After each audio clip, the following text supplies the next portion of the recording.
Evet Erdal, sabahtan da sizin tartıştığınız gibi Paris'teki bu anmalara da aslında damgasını vuran Eşrefiye ve Şeyh Maksut direnişinin heyecanı, çetelerin bu vahşice saldırılarına karşı duyulan öfke oldu. Bu öfke bugünkü konuşmalarda da kendini dışa vurdu. Tabii bu öfkenin yarın binlere ulaşıp çok büyük bir sele dönüşeceği şimdiden görülüyor. Burada yapılan çalışmalar, yapılan açıklamalar da bunu ortaya koyuyor. Gerçekten buradaki atmosferi biraz özetlemek gerekirse 13 yıldır katledilen Sakine Cansız, Fidan Doğan ve Leyla Şaylemez'in katillerinin henüz bulunamaması, uluslararası alanda Kürtlere kurulan komplonun da aslında bir nevi resmi olarak nitelendiriliyor.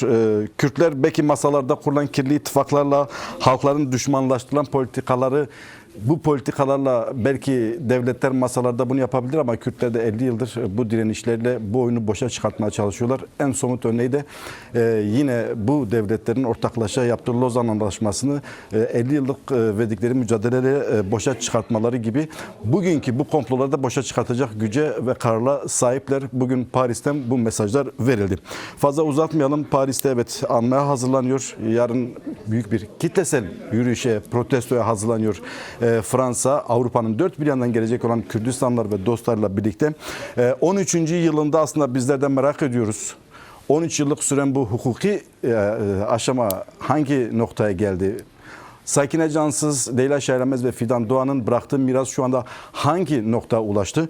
Bunları değerli konuklarımla sık sık sizler için tartışacağım. İlk konuğumu hemen alayım. Metin Cansız şu anda yanımda ve Mustafa Yıldırım. İkinize de hoş geldiniz diyorum. Birlikte hem bu süreci tartışalım hem de biraz özellikle Sakine arkadaşım bu bölümde mücadele kişiliğini, hayatını, yaşamının kesitlerini size bize anlatın, bize de dinleyelim. Değerli Metin Cansız, ilk önce sizlerle başlamak istiyorum.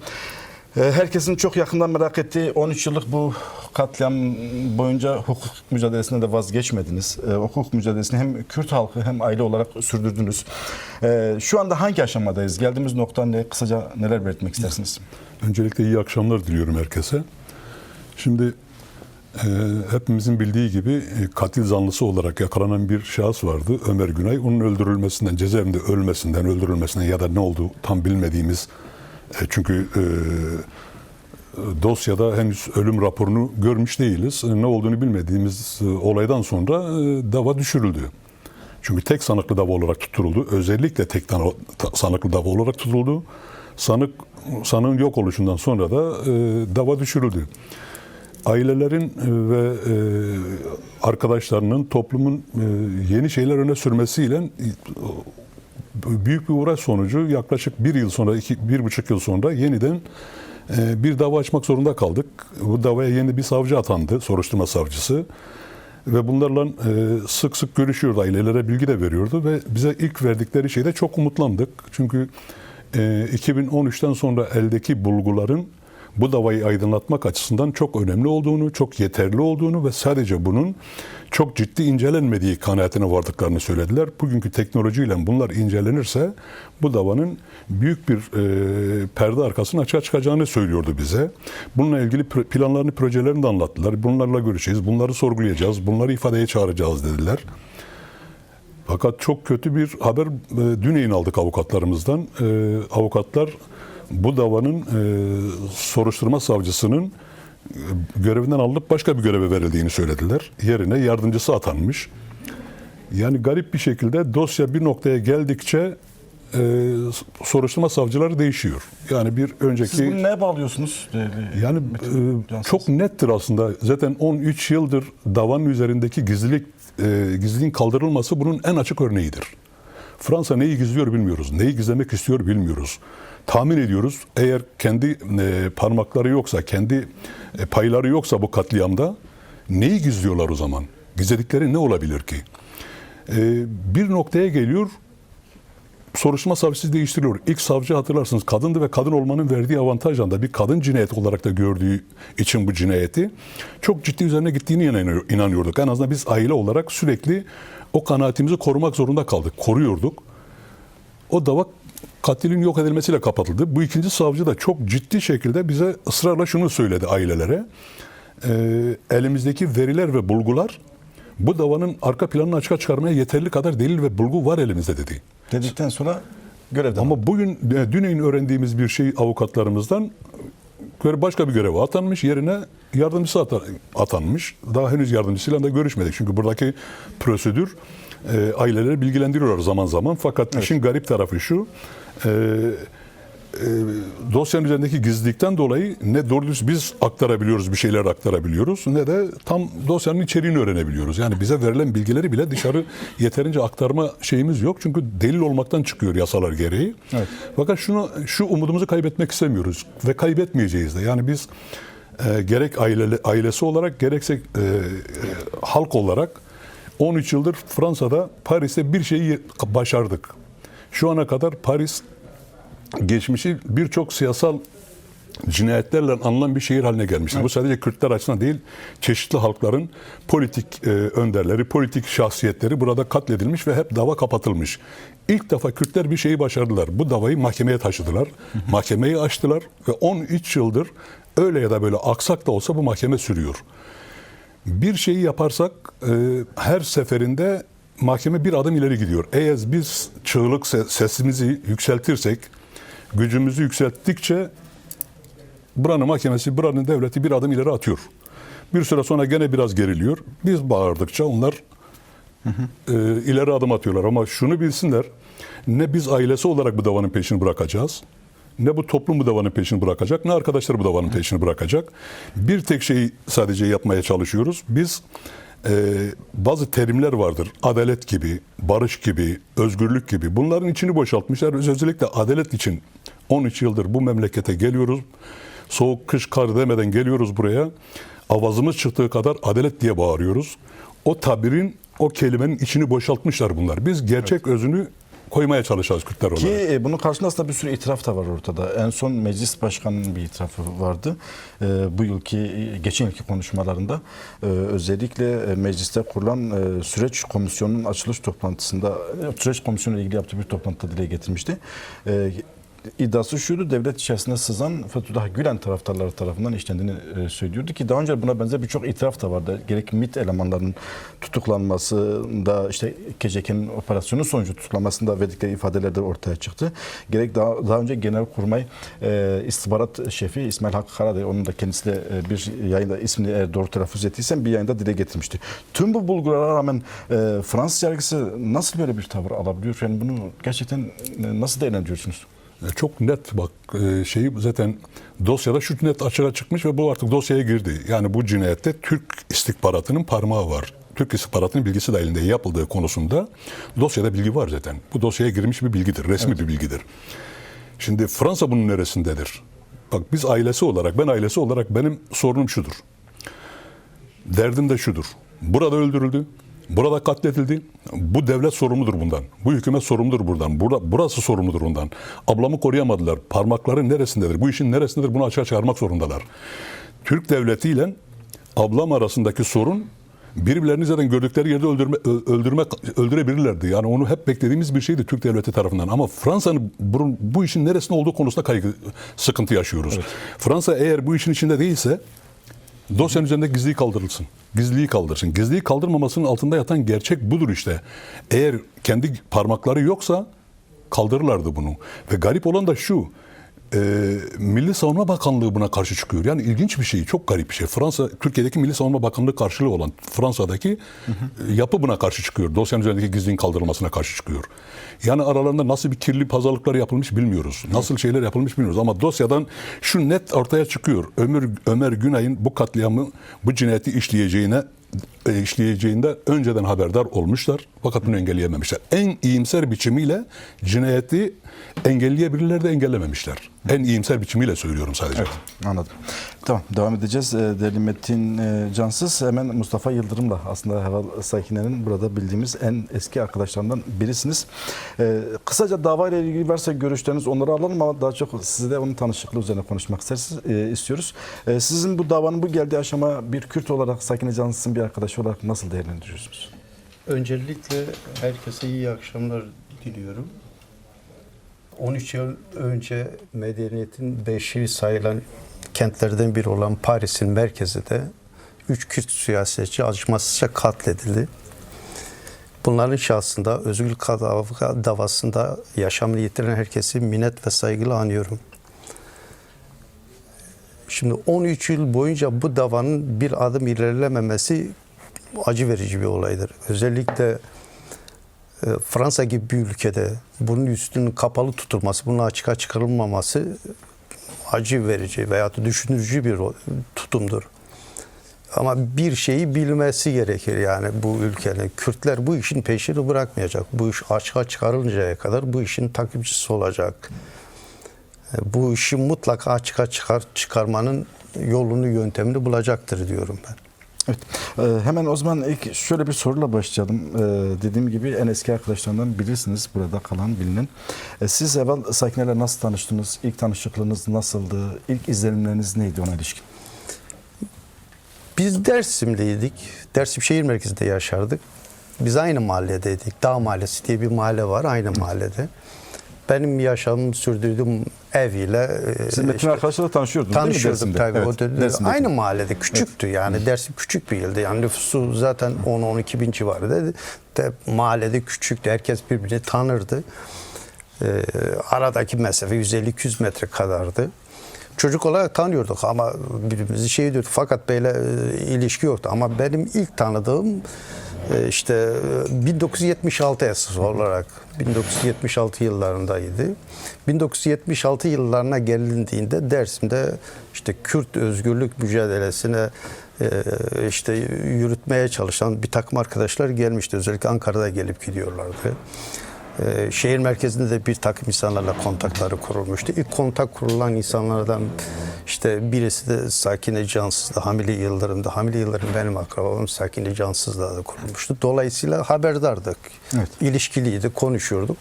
76 yılında biz aynı okula gidiyorduk. Lise, Dersim Lisesi'nde, Kalan Lisesi'nde okuyorduk. Bizim sınıflarımız birbirine bitişikti. Bitişikti.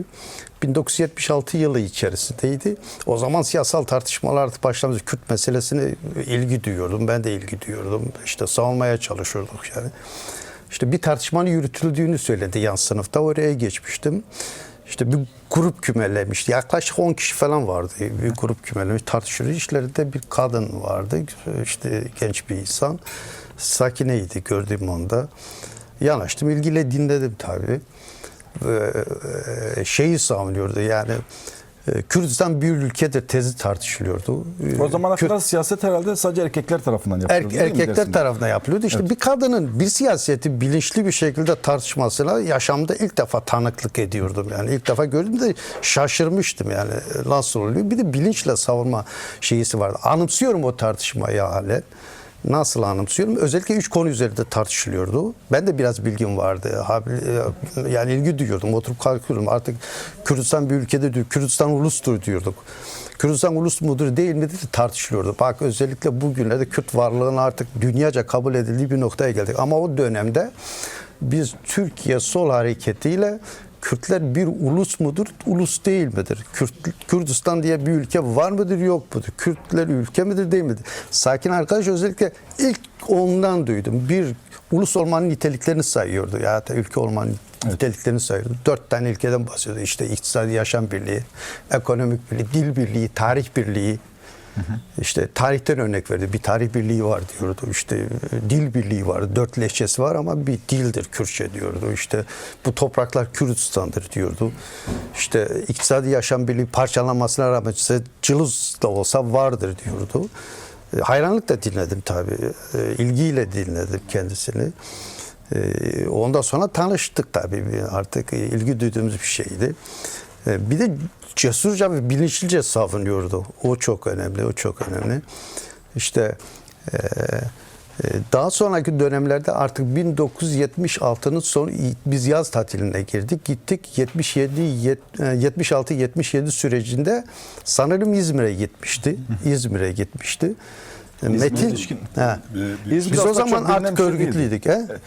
İzmir'e gitmişti. Bilinmiyor aslında. Bir dönem yoktu. İzmir'e gitmişti. Yani 1976'ya kadar birlikte Dersim'de ama 76 sonu 77 başı itibariyle İzmir'e gitmişti. O yazın Metin de İzmir'e gitmişti. Metin de İzmir'e gitmişti. Metin abi, İzmir'le ilgili İzmir'e gidiş sebebim Sakine tutuklanmıştı. Yani Sakine Sakin Aval İzmir'e Dersim'den gitti. İzmir'e geçmişti. Yani biraz aile baskısından kaçtı. Çünkü profesyonel devrimcilik yapmak istiyordu. Evet. Artık tanışmıştı arkadaşlarıyla. Dersim'de bir grup kurmuşlardı. Özellikle Sakine'nin orayı bir parantez açayım. Yani Dersim'de ilk işi arkadaşlarıyla tanıştıktan sonra ilk işi bir kadın grubu kurdu. 8-10 kişilik bir kadın grubuyla bizim evimizde haftanın 2 günü eğitim çalışması, 3 günü eğitim çalışması yaparlardı. Ben de onlara çay may servisleri yaparak onları dinlerdim ve bana çok büyük bir avantajdı. Çünkü gider okulda Mustafa onlardan ben küçüktüm. 1-2 yaş aşağıdaydım. Fakat teorik olarak iyi öğreniyordum. Çünkü oradaki tartışmaları dinliyorum. Bunlara hava atıyordum gidip tartışırken. Şimdi İzmir'de de Sakine Tarih'te dokuma bölümünde çalışıyor. Kısa sürede bir grup arkadaş örgütlüyor. İzmir'de, çünkü ben gittikten sonra öğrendim. Yani artık hem ailelere gidip örgütlenme yaratıyor, hem bir arkadaş grubu oluşturmuşlar dışarıda, hem de fabrikada, Tarih'te bir grup oluşturmuş. Kısa sürede bunları greve gidiyorlar. Grevi de Bu bilinen tarih grevi mi Yok, yoksa o bildiğimiz çatışmalı devrim tarihinde aslında tarih direnişi önemli bir yer alıyor. o sonrasıdır. O 1-2 yıl sonrasıdır. Ondan daha öncedir. Bu dokuma bölümünden bir grup işçiyle İzmir Konak'ta Hasan Tahsin'in anıtı önünde açlık grevine başladılar ve ilk açlık grevidir. Sakine ilklerin kadınıdır. Evet. Elindeki pankart o dönemin yerel bütün gazetelerinde vardı. Elinde bir karton döviz var. Karton dövizde kahrolsun sömürgecilik, kurdara azadi sloganı vardı. Sakine yaklaşık 7-8 ay, tam bilmiyorum ne kadar, hatırlayamıyorum şunu net. Buca cezaevinde kaldı. Mahkeme de gene mahkeme salonda, adliyede Konak'taydı. Arabadan inip mahkeme binasına girene kadar da gene kurdara azadi, kahrolsun sömürgecilik gibi sloganlar atarak giriyordu içeri ve savunma yaptı, siyasi savunma yaptı. Yani Sakine ilklerin kadını. Evet. İzmir'de yaklaşık 7-8 ay kaldı. Ondan sonra cezaevinde içeride kaldı. Çıktıktan sonra tekrar geri Kürdistan'a geldi. Bingöl'e geçti. 77'nin sonu itibariyle geldi. 77'nin sonu Yine yaklaşık. geldiğinde Çiçek Selcan'ın evinde kalıyordu. Evet, Çiçek. Zaten Yani ilk O dönem biliyor musun? Çiçek Selcan'ın evinde kalıyor. Ben Çiçek Selcan'ı anmak istiyorum. İlk kadın İlk bir özgürlük kadın. savaşçısıdır. Sivas Siirt'te yanlışım yoksa, Bitlis veya Siirt'i biliyorum ben. Şehit düşüyor.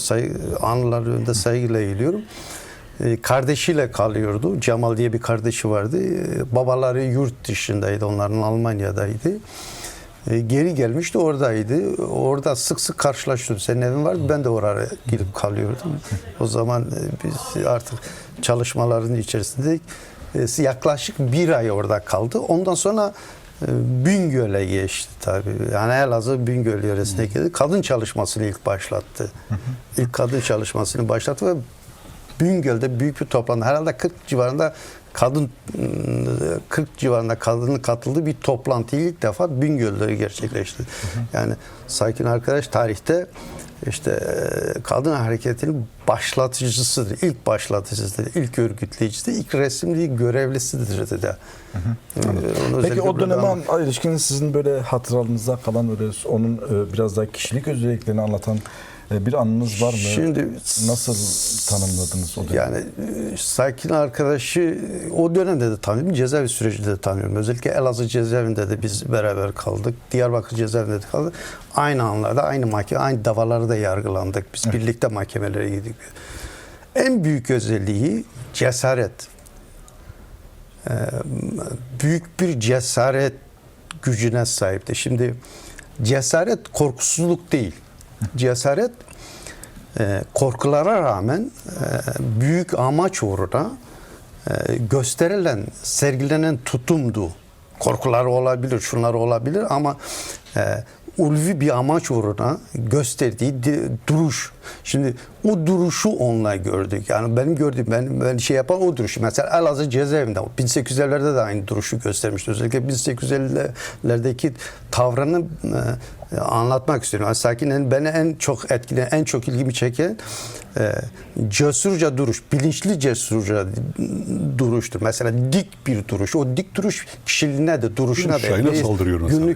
Evet. Tabii Şahin'e de saldırıyordu. Herkese saldırıyor. Elazığ'da. Biz önce yukarı bir Nolu'dayız, siz 2 Nolu'daydınız. Siz de dönem cezaevindeydiniz değil mi? Evet. Tabii Biz Sakine'den önce yakalandık. Biz Mustafa 78 benden önce, ben Mustafa'dan sonra, Sakine bizden sonra yakalandı. Ben ama aynı cezada buluştuk. 78'de 79'un Mart'ında siz yakalanmıştınız. Mayıs'ta da onlar yakalandı. 8 ay kadar önce yakalanmıştık bizler. Fakat Elazığ'da bizi daha sonra Erzincan tarafındaydım. Beni Elazığ'a getirdiler. Elazığ'da Birnoğlu'daydık. O havalandırmaya çıkarken her gün görebiliyordum. Yani onun o ilkeli duruşu, yani inancı uğruna sergilediği duruş en çok çok dikkatimi çekiyordu. Çok büyük şeyi veriyor. En çok etkileyen o özelliği. Yani mesela Bir ilkini daha bu arada hatırlatayım mı? Bir ilki daha var. İlk cezaevinde firar eden kadındır. Malatya cezaevinde. Malatya'da. O hikaye- Tabii Malatya'da. 1970, hatırlıyorum. yok 80. 1980'de biz ikimiz 80'de hüküm değil mi? giydik. 80'de. O da hüküm giymişti, ben de hüküm giymiştim. Ümit Aşkın da vardı benimle, Ali Haydar Aşkın. Bizi önce Elazığ sivil cezaevine getirdiler hükmü tamamlamak için. Onu Malatya'ya, bizi Çemişgeze'ye gönderdiler. Malatya'da bir firar olayını gerçekleştirdi. İlktir tabii. İlk Nasıl firar. olmuştu olay hakkında bilginiz var mı? Mesela Evet, yani Tabii. kaçıyor, gardiyanla dışarıda arkadaşlarıyla kontak kuruyor. Bir grup gelip dışarıda beklemesi lazım. Evet. Sakine içeride kadın gardiyanı bayıltıyor. Onun elbisesini alıyor. Çünkü o sık sık geceleri eve gidip geliyormuş. Dışarıdaki nöbetçiler buna alışıktır. Anahtarlarını alıyor, onun kıyafetlerini giyiyor. Çıkıyor. Gardiyanlar tabii askerler şey edince bu eliyle diyor. Elimle bir işaret verdim. Devam ettim. Demişler ya deli bir Zöhre'dir gene gidiyor. Çıkıyor fakat arkadaşlar beklememiş. Arkadaşlar bir süre sonra gidiyorlar, bakıyorlar Sakine gelmiyor. Evet. Tek başına tahminen bildiği böyle solcuların, Alevilerin yoğun olduğu bir mahalleye gidiyor. Sıkı yönetim vardı o zaman. Sokağa çıkma yasağı vardı. Bir iki eve niyetleniyor, girmeye çalışıyor. Almıyorlar eve. Bu kendini bir şeyde evin bahçesinde kümeste saklıyor. Ertesi gün sabah sokağa çıkma yasağı çıktıktan sonra işte gara gidip başka yere gitmeye çalışırken yolda kimlik kontrolden geçmek üzereyken, çünkü başka gardiyanın kimliği var üzerinde. Tesadüfen askerin biri bunu tanıyor. Bir iki kez mahkemeye gider gelirken bunu gören bir asker bunu tanıdığından dolayı tekrar tutukladı. Yani 24 saat ya da 30 saatlik bir şeyi var. Dışarıda kalma şeyi var ama ilk firardır gene. İlk firar. İlk firardır. Metin Ebal, aslında biraz da şunu sormak istiyorum. Evet, değerli Mustafa arkadaş da dile getirdi. İlklerin özellikle kadın hareketinin kurucusu, başlatıcısı oldu. Ve öğrenciler de bugün aslında bu bayrağı taşıyor. İşte Rojava'da taşıyorlar, Kürdistan dört bir parçasına taşıyorlar, Avrupa'da taşıyorlar. Bugün bu düşüncenin, Sakine Heval'ın bu yolunun, bu çizgisinin yarattığı bu gelişmeyi siz o günden bugüne bakarak nasıl tahmin ettiniz, nasıl değerlendirdiniz ya da böyle tahminlerde böyle büyüyebileceğini düşünüyor muydunuz? O ikisi arasındaki farkı nasıl kıyaslarsınız? Şimdi Sakine çok inanan biriydi. Ben bir yerden başlayayım, sonra Mustafa'ya bırakayım. Mustafa o diğerinin şeysin de. Şimdi en son Mustafa ile beraber Sakine'nin şehadetinin gerçekleştiği yılbaşı bizim evdeydik beraber. Mustafa ile beraber ailece bizdeydik. Sakine de geldi, onur etti bizi. Geç saatlere kadar konuştuk, tartıştık. Ondan birkaç gün önce birlikteyiz, bizdeyiz. Yeni bir süreç başlamıştı hatırlarsanız. Heyet gidip gelmişti İmralı'ya. 13 süreci, evet. Ve ondaki ilk sevinç çığlık atarak böyle, hem de yani ilk heyetten sonra bu sefer başaracağız dedi. Ne demek abla dedim. Dedi biz işte öncesi bir süreç var. Oslo sürecini kastederek sanırım söyledi. Biz her birimizin kendimize göre bir barış süreci vardı dedi. O yüzden çıkarmadık işin içinden. Yani kendimize göre kastettiği, anladığım kadarıyla arkadaş kendi örgütsel yapısı için söylüyordu. Ama bu defa ilk defa dedi bu işe başkan el attı. Buradan yürüyor. Bu sefer başaracağız dedi. Ama ne yazık ki başaramadık. Çok ağır bedeller ödedik bu 10 yıl içerisinde. Ama ben şuna söylüyorum. O çok inançlıydı, çok umutluydu. Bu sefer başaracağız ablacığım. Hiç inancın olsun, bu sefer başaracağız. Sorun diyor. şu, yani 70'lerde özellikle 75'te, 76'da, 77'de ilk tanıdınız ve o zamandan beri Sakine arkadaş işte kadın öncülük rolünü, misyon gereği çalışmalar, faaliyetler içerisindeydi. O günden bugüne bakıldığında bu kadar devasa bir miras ortaya çıkabileceğini, bu kazanımların ortaya çıkabileceğini görebiliyor muydunuz? Tahmin edebiliyor musunuz? Ya da bu değişimi nasıl yorumluyorsunuz? Bu gelişmeleri nasıl yorumluyorsunuz? Tabii ki o dönemde bizim biraz soruna bakış açımız farklıydı. Yani sosyal bakış açısı biraz daha ağırdı. Yani Klasik sosyalist bakış. Klasik real sosyalizm sosyalizm. olarak değerlendirdiğimiz o bakış açısı vardı. Biz kendimizi Marksist-Leninist olarak değerlendiriyoruz. Hatta daha ileriki dönemde de biraz da Stalinci bir çizgiye kayış vardı. Stalincilikle de övünüyorduk. Aslında bana göre tarihi bir yanılgı. Zaten önderlik onu mahkum ediyor. Yani neticede onun politikasını da reddediyor tabii. Farklı bir dünya hayaliydi. O dönemde daha kadın çalışmaları çok özgün bir şekilde başlatılmamıştı ilk başladığında. Yani Bingöl toplantısıyla daha sonra Bingöl toplantısıyla artık kadın çalışmalarının başladığını öğrenmiş olduk. Ama şunu söyleyeyim. İlk grupta mesela Dersim'de oluşan ilk grupta bak Çok ciddi kadın var. çeşitli eğitim grupları oluşturulmuştu. Sanırım 5 taneydi. Yanlışım yoksa. Biri sizin evdeydi. Biri Latif Tepe'nin evindeydi. Biri Çolugil'in evindeydi. 5 grup vardı. Sizin o tarafta bir kadın grubu oluşturmuştu. Teorik eğitim çalışması. Yani bu Marksist klasikleri okuyarak özellikle.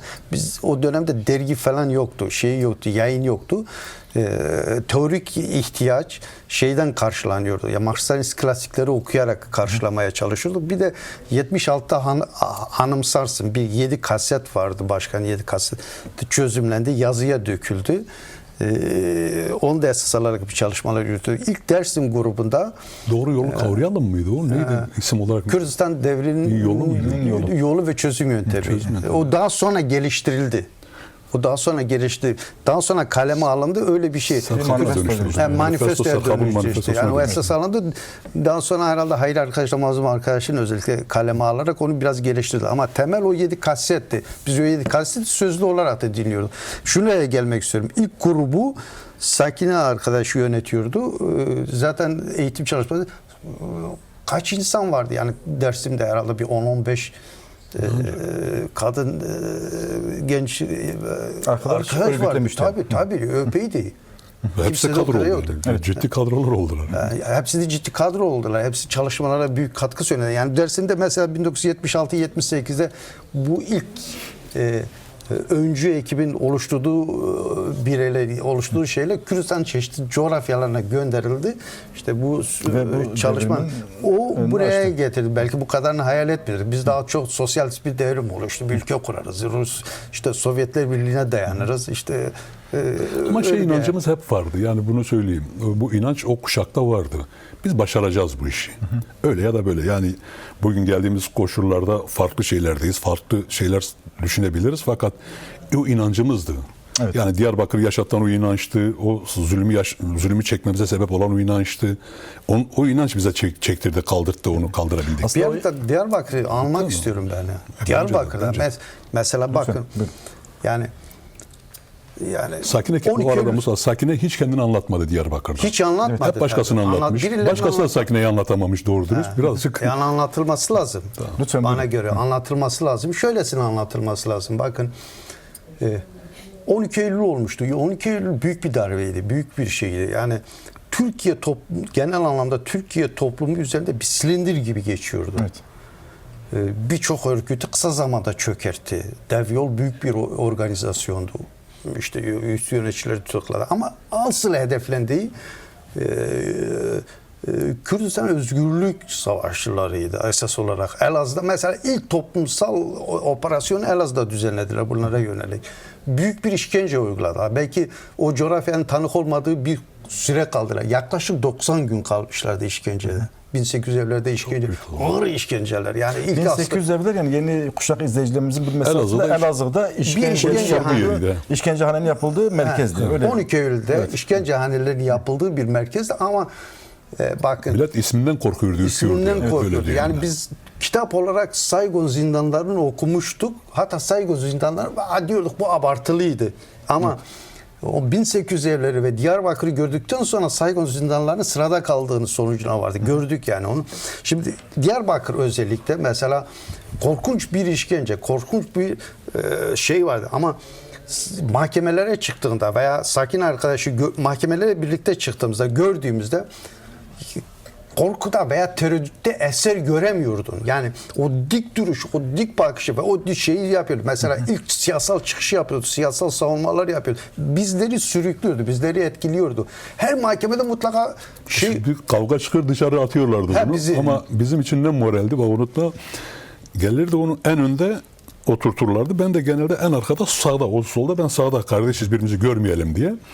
Fakat o bir ayağa kalkardı, o bir tartışırdı mahkeme savcısıyla, hakimiyle. izin almadan yapar. Çünkü bizim izin almadan konuşurdu. Çünkü bizim grupta ciddi bir itiraf politikası geliştirildi. İşte Şahinler, Yıldırımlar, Ali Gündüzler, Erol Değirmenciler hep bizim gruptan çıktı.